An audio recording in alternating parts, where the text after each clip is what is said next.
A doença de Alzheimer.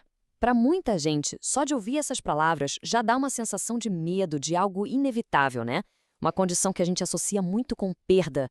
Mas e se a gente estivesse olhando para o problema pelo ângulo errado? Hoje, a gente vai analisar uma perspectiva nova e bem empolgante na luta contra o Alzheimer. Uma que não foca só em limpar os danos, mas em fortalecer a incrível capacidade que o nosso próprio cérebro tem de se recuperar. Então, vamos lá. Por décadas, a maior parte da pesquisa sobre Alzheimer focou em como tirar do cérebro as placas dos emaranhados que se acumulam por lá. Basicamente, uma estratégia de faxina. Mas esse slide aqui faz uma pergunta fundamental. E se isso for só metade da história? E aqui está a outra metade. A peça que pode mudar o jogo. A ideia é que, em vez de só lutar contra o inimigo, a gente possa fortalecer as defesas do nosso próprio cérebro. A gente está falando de neuroplasticidade, essa capacidade quase mágica que o cérebro tem de se reorganizar, de formar novas conexões e, no fim das contas, de se curar. Para a gente entender essa nova abordagem, primeiro a gente precisa repensar um pouco o que é a doença em si. Então, o que é o Alzheimer de verdade lá na sua essência? A perda de memória é o sintoma que todo mundo conhece, claro. Mas a causa real, o que a ciência entende hoje, é a perda de sinapses. Ou seja, o Alzheimer é fundamentalmente uma doença que ataca as conexões, que interrompe a comunicação dentro do cérebro.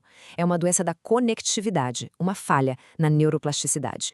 Lógico, as marcas clássicas da doença continuam sendo muito importantes. O acúmulo de beta-amiloide, os emaranhados de tau, a inflamação, tudo isso faz parte do problema. Mas em vez de olhar para eles só como causas, vamos pensar neles como sabotadores do superpoder do nosso cérebro. E isso nos leva direto ao herói da nossa história de hoje. Vamos falar sobre esse superpoder que todo mundo tem, a neuroplasticidade. Essa definição que está na tela é a chave de tudo. Sabe, neuroplasticidade não é só sobre aprender coisas novas. É a capacidade do cérebro de se remodelar fisicamente em resposta a basicamente tudo. Experiências, lesões e o ponto crucial para nossa conversa, doenças.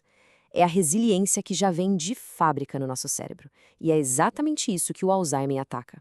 Na prática, como o cérebro faz isso? Ele usa duas estratégias principais, como a gente vê aqui. Pensa numa jardinagem. De um lado, a gente tem o fortalecimento das conexões, que os cientistas chamam de LTP. É como se você cimentasse uma trilha no jardim que usa todo dia para ela ficar mais rápida e forte. Do outro lado, tem o enfraquecimento, o LTD. Isso é como deixar aquele caminho que ninguém mais usa ser tomado pelo mato. O cérebro faz essa jardinagem o tempo todo para se manter eficiente. Então, beleza. Se o nosso cérebro tem esse sistema incrível, o que dá errado no Alzheimer? A doença, na verdade, lança um ataque direto exatamente nessa máquina de aprender e se adaptar. Esse slide mostra que o ataque vem de todos os lados. Pensa nas conexões do cérebro como linhas de telefone. As placas de amiloide, elas são como uma estática terrível na linha, que bloqueia o sinal de fortalecer a conexão. Enquanto isso, os emaranhados de tau basicamente desligam o aparelho de telefone, impedindo a mensagem de ser recebida. E para piorar, as células de suporte entram em pane e as usinas de energia do cérebro começam a falhar. É uma sabotagem completa. Parece um cenário bem ruim, eu sei. Mas é justamente entender o problema dessa forma que abre uma porta completamente nova para o tratamento. Em vez de só tentar parar a sabotagem, e se a gente pudesse fortalecer ativamente as defesas? Então, chegamos ao ponto central. Essa é a pergunta que está guiando toda uma nova área de pesquisa. Se a doença é, na essência, um ataque à plasticidade, talvez a resposta mais eficaz seja aumentar a plasticidade. É uma mudança de mentalidade. Sair da defensiva e ir pro ataque. Ok, mas como a gente pode fazer isso na prática? A boa notícia é que os cientistas já estão montando um kit de ferramentas bem variado para fortalecer o nosso cérebro. Essa imagem, que veio da pesquisa original, dá uma visão geral fantástica. Ela mostra que a gente não está falando de uma única solução mágica.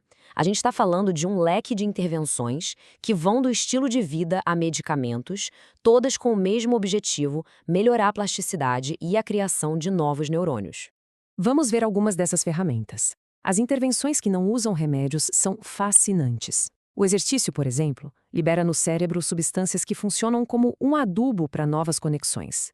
E já existem tecnologias como a estimulação magnética transcraniana, que usam campos magnéticos para malhar certas áreas do cérebro e fortalecer diretamente essas conexões. Do lado dos medicamentos, a pesquisa também está a todo vapor. Os cientistas estão vendo que alguns remédios que já são usados para Alzheimer parecem funcionar, em parte porque ajudam na plasticidade. E o mais interessante, eles estão desenvolvendo compostos novos que imitam os adubos naturais do cérebro para estimular o crescimento de conexões. Eles estão olhando para tudo, até para substâncias encontradas em alimentos como brócolis, acredita? E essa citação lá da conclusão do estudo resume tudo muito bem. A ideia não é achar uma cura única, mas sim usar uma combinação de abordagens para fortalecer o cérebro, o que pode ajudar tanto na prevenção quanto no tratamento. Isso dá uma visão muito mais otimista do futuro, né? O que nos deixa com essa pergunta final. A luta contra o Alzheimer pode acabar nos ensinando uma lição ainda maior.